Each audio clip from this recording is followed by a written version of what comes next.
Well, hello everyone. In today's video I'm going to be continuing the Christmas dinner bed. My name's Richard and I am on a mission to grow as much food as I possibly can. On my allotment at Modern Victory Garden we have plenty of land in which to achieve this. And this is my video diary. So many of you will know that the Christmas dinner bed was built as a way of growing our Christmas dinner all in one bed at home where it's easy to get to.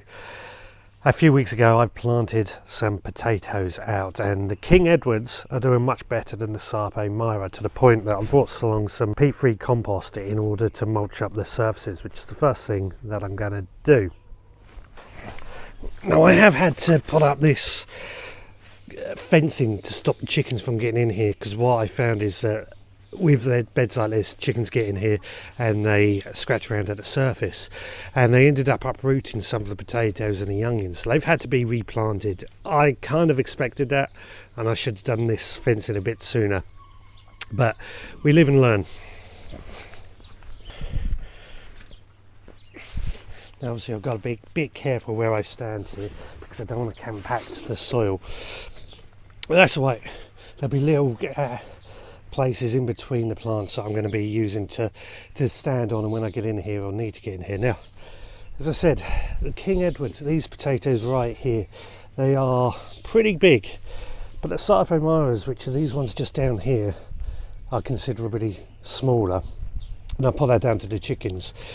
I'm not overly worried, I'm sure they'll catch up, but at the same time these King Edwards are probably going to be enough to keep us going.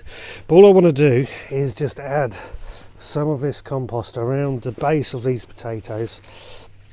That way it stops any potatoes from going green and also increases yield and encourages more and more potatoes to grow. That's the idea anyway. I'm sure there's be plenty of people who debate whether it actually makes any difference or not, but it's what I do, and I don't think it does me any harm.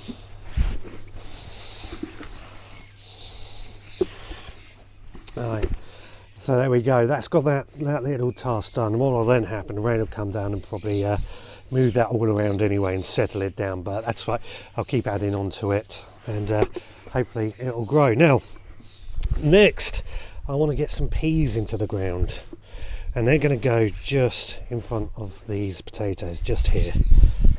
So for the peas, I'm planting these peas at a variety called Hurst Green Shaft, which have came from Thompson & Morgan. All I'm going to do is just run a little hole into the ground. Now I probably have planted my plants a bit too close in here, especially where the potatoes are concerned, but I think it'll be okay, to be honest. I'm just going to try and go quite deep really. We get a few problems with mice and stuff around here, so I don't really want them eating the peas. And what I'll end up doing is adding some sticks just about here for the peas to grow up as they get bigger and bigger. So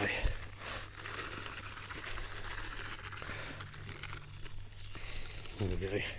Let's try and squeeze a few more in just down here.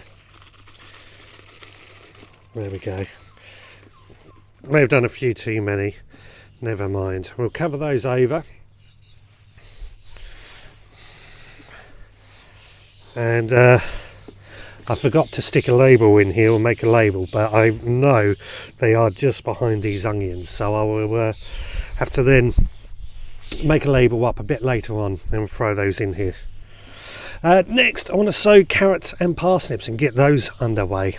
So right at the very front of this bed I'm going to have half a row of carrots. Now that should hopefully give us enough carrots for our Christmas dinner. I think I've said before there's only 2 of us here, maybe 3 if my wife's mum comes along, so we don't need a huge amount in terms of carrots, and in fact parsnips, it's only my wife and I that eat them. So half a row should give us about 10 carrots. I think that's plenty. Again, just going to form a little drill and sprinkle some of these seeds in and hope that's going to be good enough for them to germinate. I don't want them to be too thick or too thin. and so on. Now the carrots, I should have just said, I'm growing early Nantes 2, which can be soon about this time. And then it's the same with the parsnips. I'm going to put another row of those. This is a white gem, the parsnip variety. Same thing, just making a drill in the soil and scatter a few seeds in.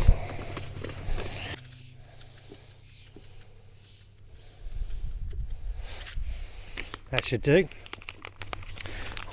We'll cover those over. Right, so while I water these in, which I've just got some water, just stumbling over the fence here, I've got a watering can just here ready for this. While I water these in, I've got a lot of rhubarb that seems to be growing up and collecting in quite some huge amounts. It's quite good because we like rhubarb, we eat a lot of it. But the trouble I have at the moment is trying to find out some different ways of using rhubarb. Now, I've put a question out on the podcast asking everybody if anybody has any ideas of something that we can do with rhubarb, and I've had quite a good response. But one of the recipes that I've tried is rhubarb full. I'm going to pop that up right now.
Well, if you're wondering what a rhubarb full tastes like, it was delicious. I actually tasted it on one of the live shows that I do on a Sunday night.